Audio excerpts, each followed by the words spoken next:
जय श्री कृष्णा। ऋषि पंचमी का व्रत। ऋषि पंचमी का व्रत बहुत ही महान पुण्य को देने वाला है। बड़ी श्रद्धा और भक्ति के साथ माताएं इस व्रत को करती हैं। सप्त ऋषियों का पूजन करती हैं।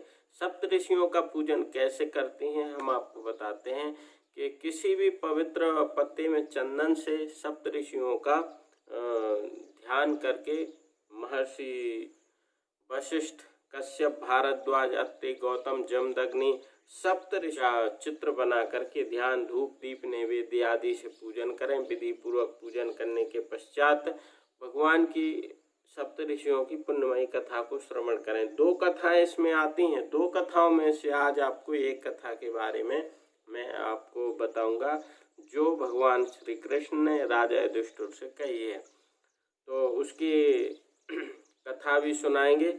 पूजन को विस्तार पूर्वक करें। पूजन में बहुत ही महान पुण्य प्राप्त होता है।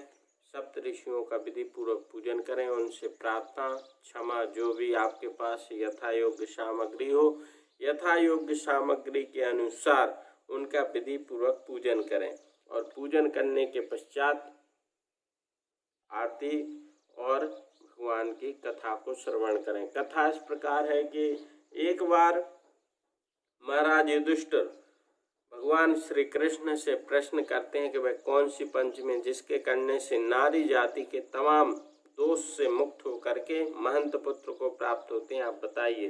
तब भगवान श्री कृष्ण कहते हैं कि जब इंद्र ने वृत्तासुर को मारा तब उस ब्रह्म हत्या का एक भाग नारी के रज में, दूसरा पर्वतों में, तीसरा अग्नि की प्रथम ज्वाला में और चौथा भाग समुद्र के फैन में इस प्रकार विभक्त कर दिया था। इससे हर वर्ण की जाति, नारी की जाति को रजस्वला धर्म में प्राप्त होती है। उस दिन जो है रजस्वला होते हुए अगर वह कोई भी वस्तु छूती है पवित्र, तो उन्हें दोष होता है। इस प्रकार उस दोष से मुक्ति के लिए व्रत किया जाता है। विधि पूर्वक इस व्रत को करें।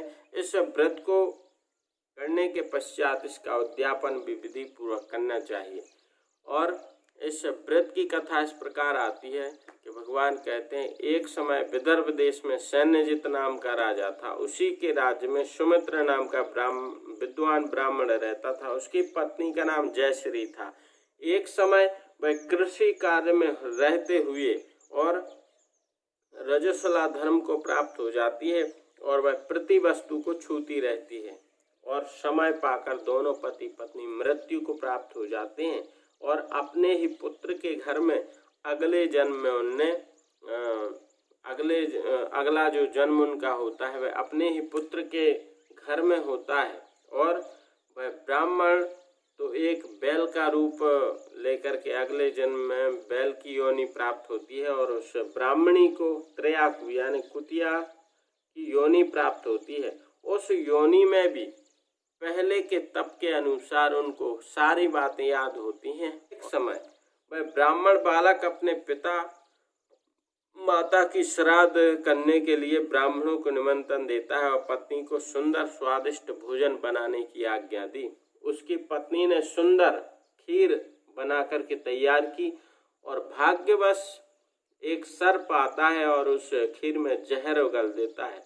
यह सब उसकी जो माता थी वह त्रयाकु कुल में जो कुतिया की योनि में थी, उसने यह सब देख लिया। उसने देखा कि अरे यह अगर ब्राह्मण खाएंगे तो वह मृत्यु को प्राप्त हो जाएंगे और ब्रह्म हत्या का भारी पाप मेरे पुत्र को लग जाएगा। उसने बहू को दिखा करके जानबूझकर उस खीर को जूठी कर दी और जूठी करने के पश्चात उसने जब देखा बहू ने तो उस कुतिया को बहुत मारा और वह खीर फेंक कर दूसरी बना ली। और समय के पश्चात फिर जब शाम को वह अपने पूर्व पति बैल से यह बात सुनाती है कि आज मुझे बहुत मार घली है, इस प्रकार वह भी कहता है कि आज तुम्हारे ही कर्मों का ये फल है जो आज मुझे मुट्ठी भर घास नहीं मिली है। इस प्रकार वह दोनों बातें कर रहे थे, बहुत दुखी थे और उसका पुत्र यह सब सुन लेता है तो उसे बहुत रंज हुआ और वह वन में गया। वन में जाकर के वहाँ ऋषियों से मिलता है और ऋषियों को प्रणाम करके अपने माता और पिता को क्रूर योनि से छूटने का उपाय पूछता है। तब सप्त ऋषियों ने कहा कि तुम चिंता मत करो, ऋषि पंचमी का व्रत बड़ी श्रद्धा और भक्ति के साथ करो। भादों के महीने में शुक्ल पक्ष की पंचमी के दिन यह व्रत किया जाता है। तुम इस व्रत को करके और अपने माता पिता को इस व्रत का संकल्प कर दो, तुम्हारे माता पिता